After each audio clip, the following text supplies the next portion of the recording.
Okay, brilliant. So I want to spend a lot of time, probably the majority of the shiur, really just unpacking the instruction that Hashem gives to, as he's known there, in Abraham.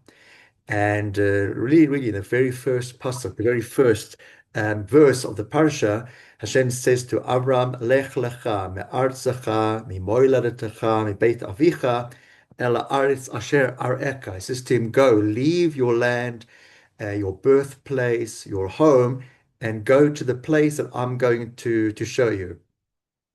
So if we think how the Torah begins, the whole story with Abraham, it's more about not what to do, not the story of what he needs to do, but who he's to become.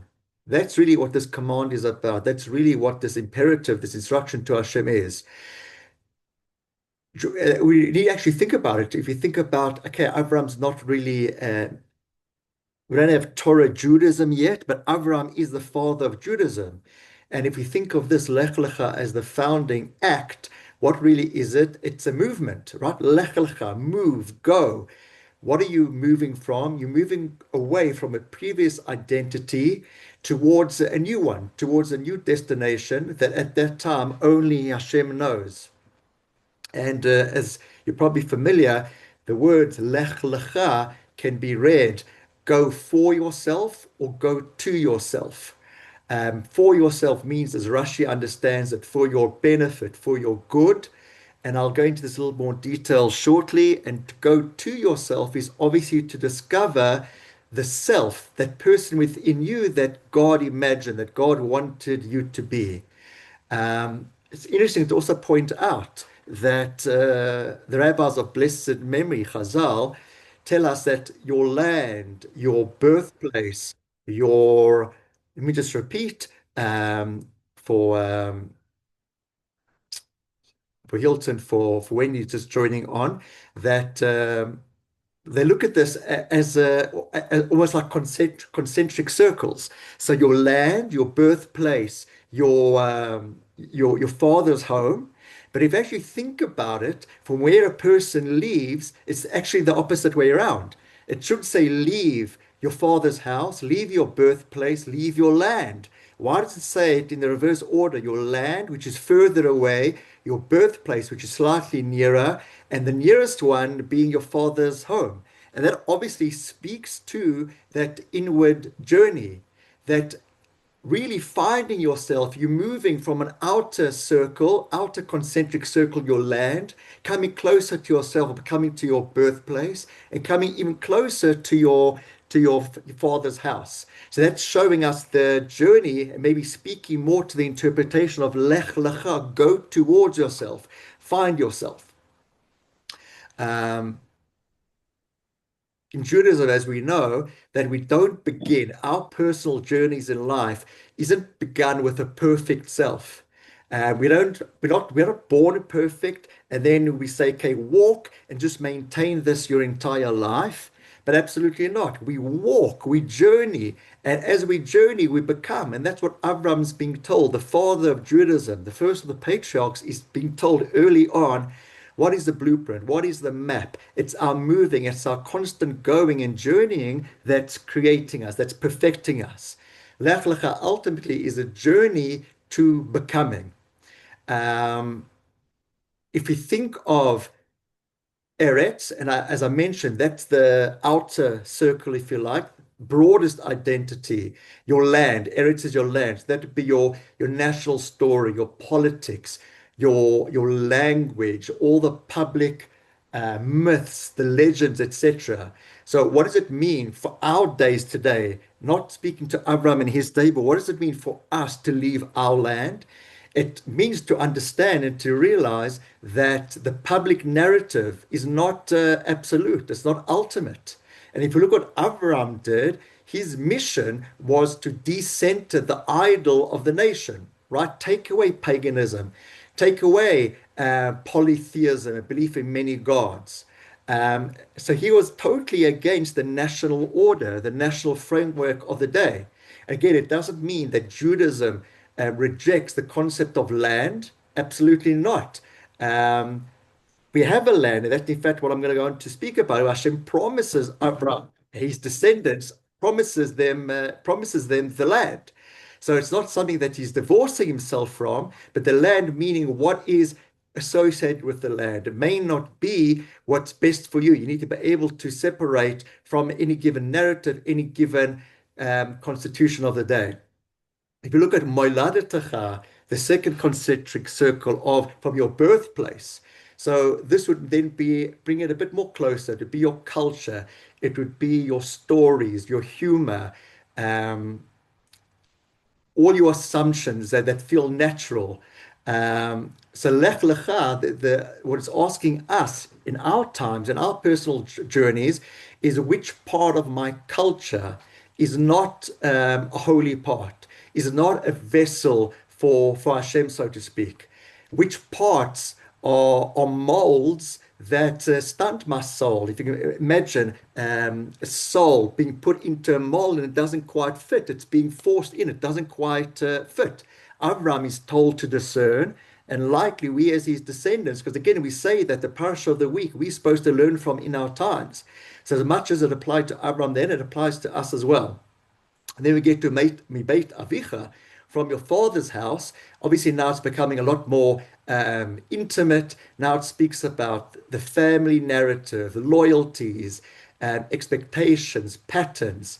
And obviously, we know family is sacred, but even sacred bonds of family can at times trap a person. So let's think about it. Avram's father was Terach. Terach, we know, was an idol worshiper. Not only was he an idol worshiper, but in fact owned the Amazon of the day in idols. You wanted an idol, any shape, any size, any color. Terach, he was your man. So what are we saying? We're saying is Abraham can respect that there's a concept of a father and a family bond, but at times you need to be able to move away from that if that is stunting you, if that is not in your best interests. So Abraham leaves, and his leave is an ascent. He's going up, he's going higher. And what he's going to do, he's going to build a Beit Avraham. He's going to build his own house from which blessing is going to come to all other families. In fact, that's the bracha, one of the bracha that Hashem gives to Abraham, that through you, you are going to be a source of blessings to everyone else. So if you think about it, Abraham has to actually leave his house, however difficult that is, for him to become a home for the rest of the world. And if we think about it, that's also what the tent of Abraham represents, the tent that's open on all sides. It's again showing being open to the world and showing the world a whole new perspective, a whole new dimension. So we think about in our daily lives, there can be different times, and in every one of those circles, we can hear the Lech Lecha, we can hear the call of the Lech Lecha. Sometimes it may be in the national level. So regarding politics, are we for it? Are we against? Are we cynical for the sake of being cynical? Sometimes it's more local. So are we able to resist the trends of the day? If the trends of the day don't fit with who we want to be and know we should be. And again, sometimes even familial in the family. If we need to break certain bonds, and I'm careful to say that with my father-in-law present, but absolutely thank God I've got a very good bond there. But it means even if, God forbid, there were dangerous patterns in a family, one should be able to leave that bond, obviously in a respectful, in a loving manner, but be able to do something that's self-serving for a greater and obviously a holier purpose. Rav Shimshon Raphael Hirsch, who you know by now, I like to quote, the great German scholar and commentator. He says this command of Lech Lecha is a great command of emancipation.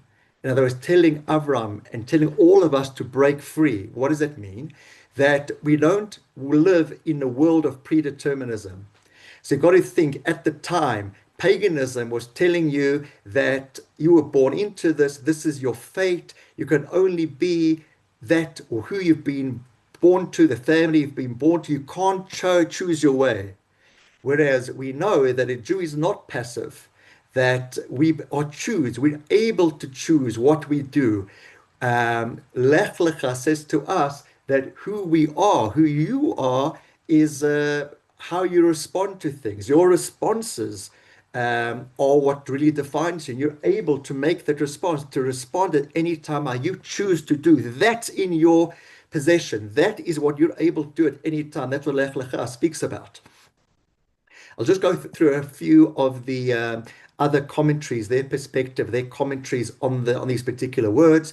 As I already mentioned, Rashi says Lech Lecha, that he understands that go for you. In other words, it's going to be Lan Otacha for your benefit, Ula Tovotacha and for your good.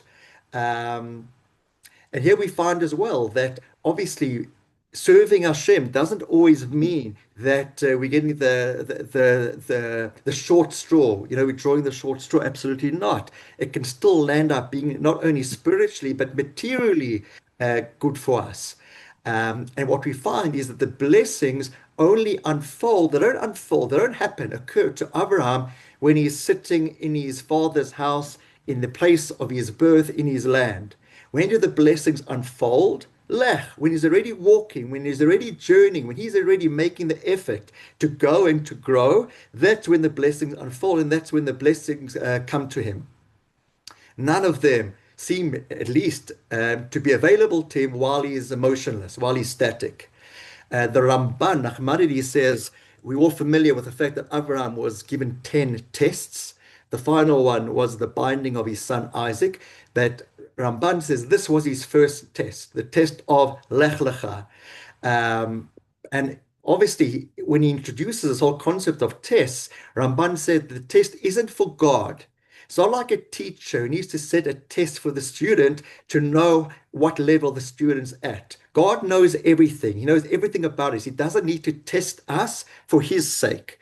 When he gives us a test, it's for us. It's for us to be able to overcome the obstacle, the challenge, and to be able to grow in that moment.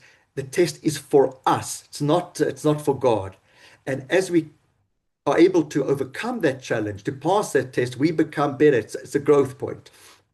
The Sforno, he says that Avraham is called upon to publicize Hashem in a world that's literally forgotten him. And if we think about missionary, let's call them Christian missionaries, where maybe we can even think of them as almost like conquering. You're going to certain places and you're now conquering souls, so to speak.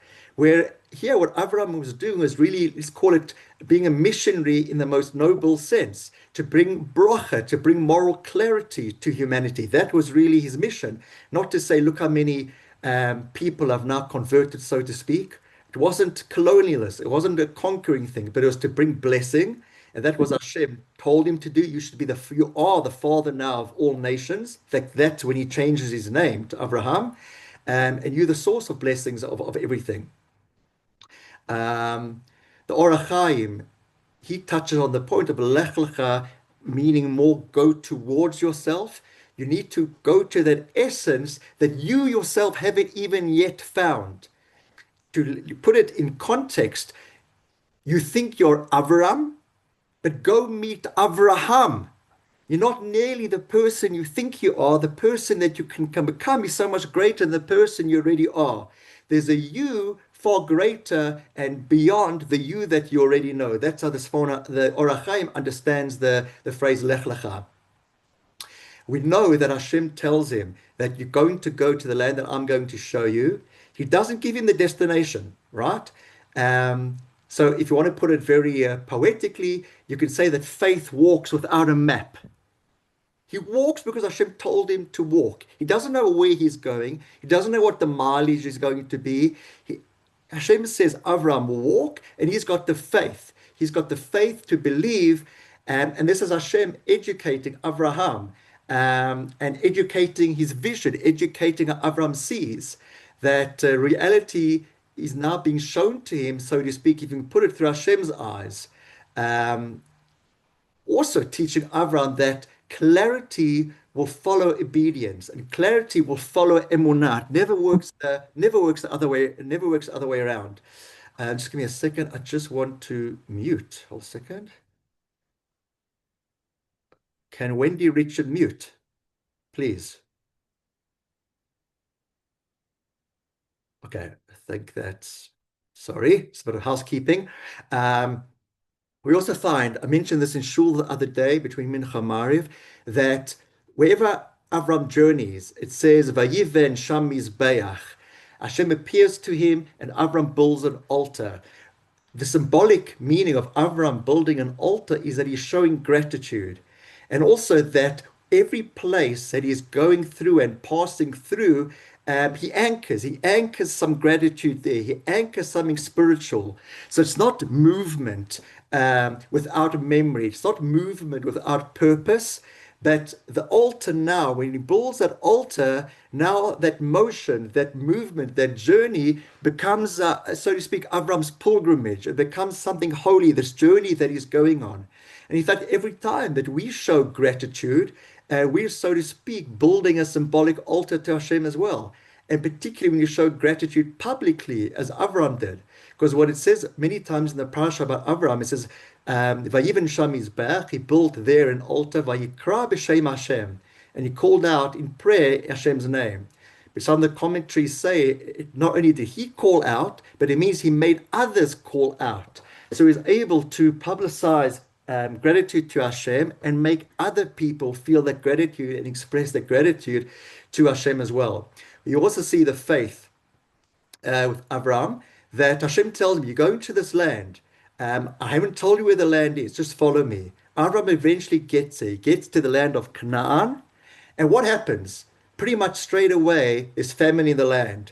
The commentators tell us that everywhere else there was plenty, right? All the lands, the neighboring lands, everything was fine. But this particular place where Abraham, the promised land where Abraham was now coming to, there happened to be famine there. And again, this is one of Avram's tests as well. This forms part of the 10 tests, that the land promised as a blessing now becomes a place of hunger. And what this teaches Avram, and of course it teaches us in all future generations, is that the divine mission and following Hashem doesn't guarantee that one's going to have immediate comfort or comfort all the time. In fact, it's the test, as I said before, that's for us, that refines that calling, refines that mission. Do we follow Hashem or do we just follow outcomes? And it's following Hashem even when things seem difficult. Again, here, Hashem promised it's going to be good. Now let's get to this land. Geez, Hashem, where's the buffet? It's anything but good. There's famine. I just want to fast forward this part of the story. We know that Avram goes down to Egypt. He has to deal with so many moral complexities. Now, his wife, who's known at this time as Sarai, and maybe she's going to be abducted, which actually she is in fact. He's scared that because of her beauty, she's going to be noticed by the people. We have the whole moral complexity of him telling Sarai to say a partial truth. You're my sister, you're not my wife. The gifts that Pharaoh gives to him, the plague that Pharaoh gets as a result of abducting Sarah. We know the ultimate return to the land. So all of this, and why the Torah tells it to us, and it seems like there's so many facts being told to us in such a short paragraph, with just a few short paragraphs. But it's then, even when our reality, where things might seem ambiguous, and it might seem that, like Hashem, well, really, where are you?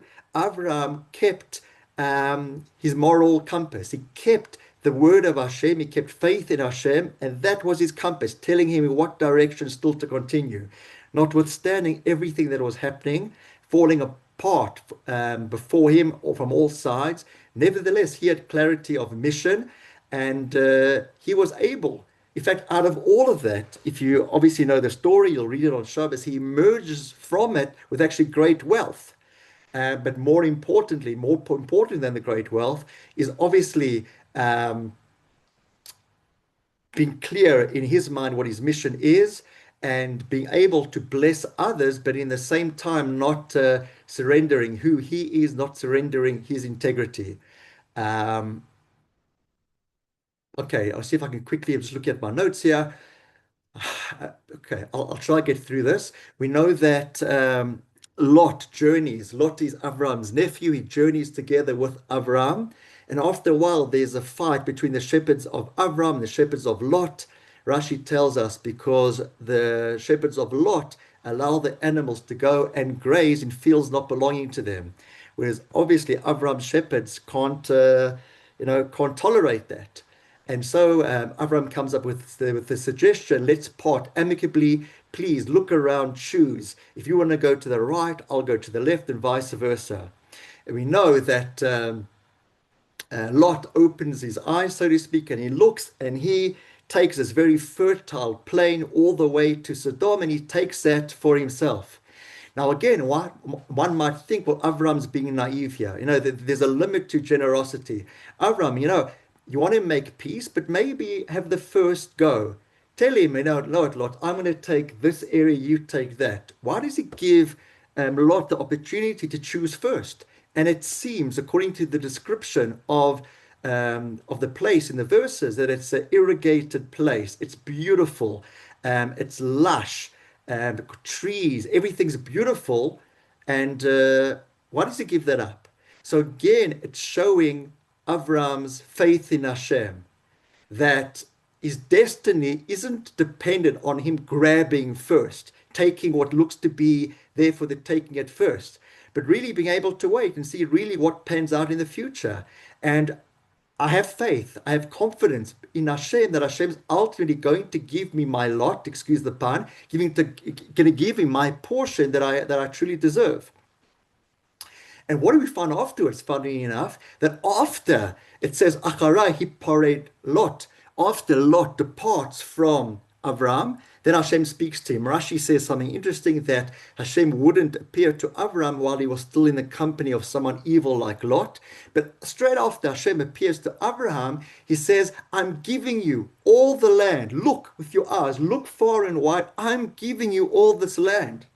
So it actually turns true what Avram says. I don't care about short-term gains. I don't care about what's there to grab, what seems now as the most amazing offering. But I need to wait. I need to be patient. I need to have faith in Hashem that ultimately I'm going to get what I deserve. And what Hashem promises him is all the land that his eyes see, the whole land of Israel is going to be his.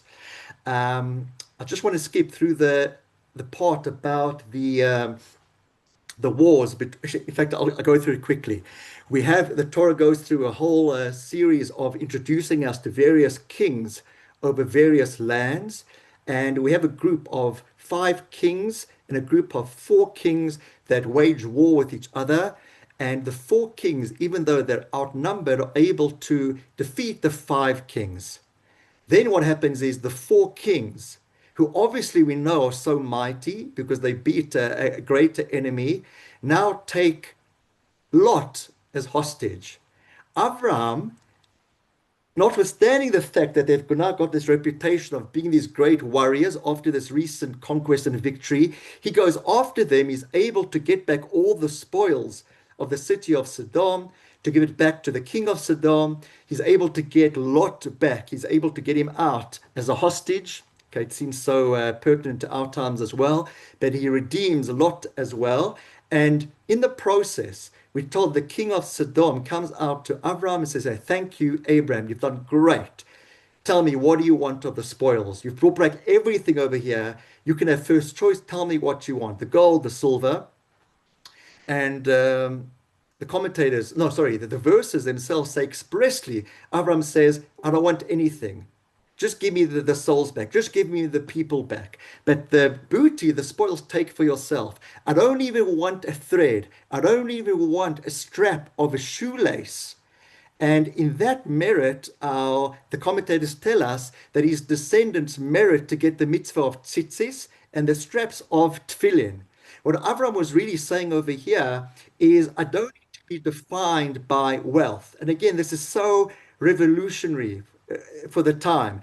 At that time, conquest was everything. If I defeat an enemy, I'm going to take all the wealth, all the booty, the spoils that's on offer. What does Avram say now? That's not important. Lest it be said that you made Avram rich. What I'm about, my mission, while I waged war, was not for purposes of conquest, was not to make myself richer, but was to do that which was just, to fight a war that was just. And that's what Avram's about. And that's what we as Jewish people are about. We're not fighting well, at least most of us are not fighting in military wars, but we're fighting a war of good versus evil, holiness versus mundane. And we have to always make sure that obviously the holiness is trumping the mundane. Um, I just want to contrast something that we said last week with the Tower of Babel, where, if you recall, everyone was working together for a common cause, and they were, what was that common cause? To rebel against Hashem. Rabbi Soloveitchik says something quite beautiful, and he says that the more one connects, the more one binds to Hashem, the more distinct one becomes. So what he said is the pagan collectivism which was expressed in the generation of Babel, the Tower of Babel, erases the person. The person is insignificant. The cause is important. What is the cause? We're rebelling against God. Remember, when they were building, if a person were to fall down, they wouldn't mourn the person. If a brick were to fall, they would mourn the brick. The brick was more important than the person. So in paganism, the person didn't matter. In Judaism, the person absolutely matters.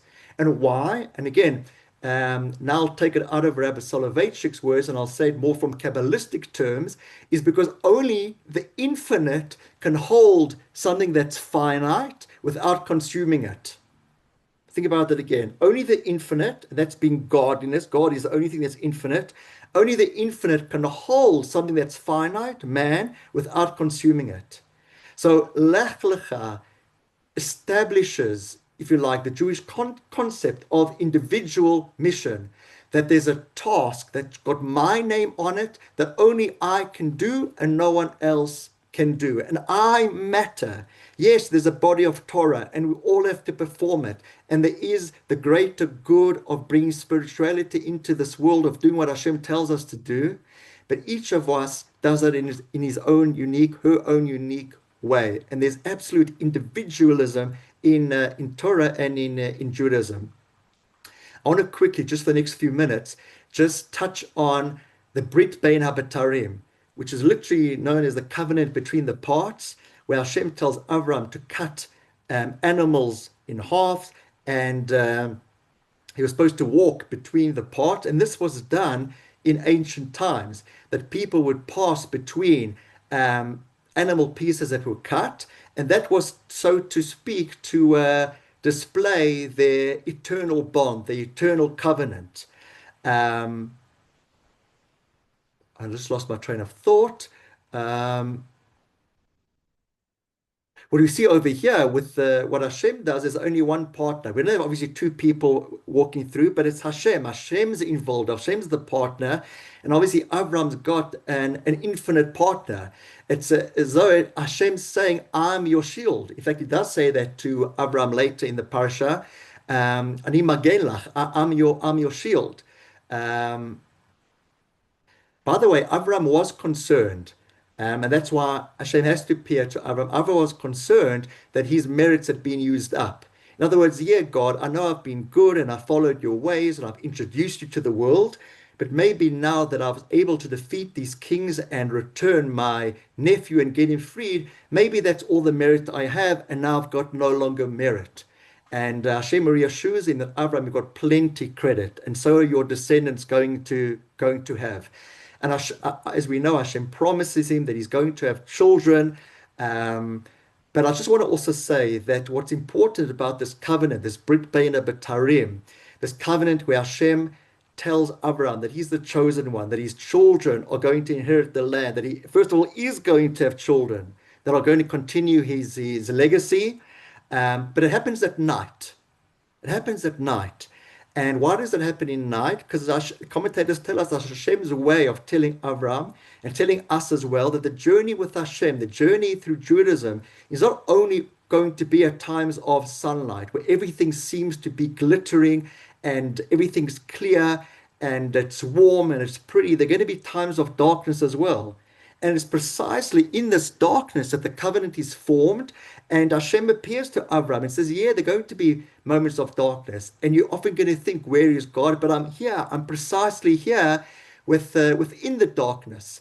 That's where you're going to be able to feel me. That's where you should feel me. My companionship is always going to be there.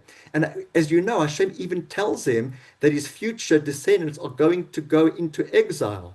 And you'd think, geez, God, you've just promised Abraham the land. You've promised him children. You have to now go and say that the very same children or children of children are going to go into exile. Just stop. Stop at the point where he's going to have children and they're going to inherit the land. That's going to be enough. But again, what the commentators point out is we should never think that exile is a glitch, but it's part of the story. If you like, you can put it, it's part of the Jewish curriculum. We need to study, we need to go through it in order to qualify, so to speak. If we were never strangers in a foreign land, how could we ever show empathy, as we're told many mitzvot, to show empathy to the strangers, to the convert, etc.? If we were never put in such a situation of being subservient to others, how could we ever show compassion to those very people? And again, it's the gratitude that we can express from being redeemed. So all of those feelings and emotions have to be there. So exile, of course, is dark, it's difficult, but it's part of Hashem's plan as well.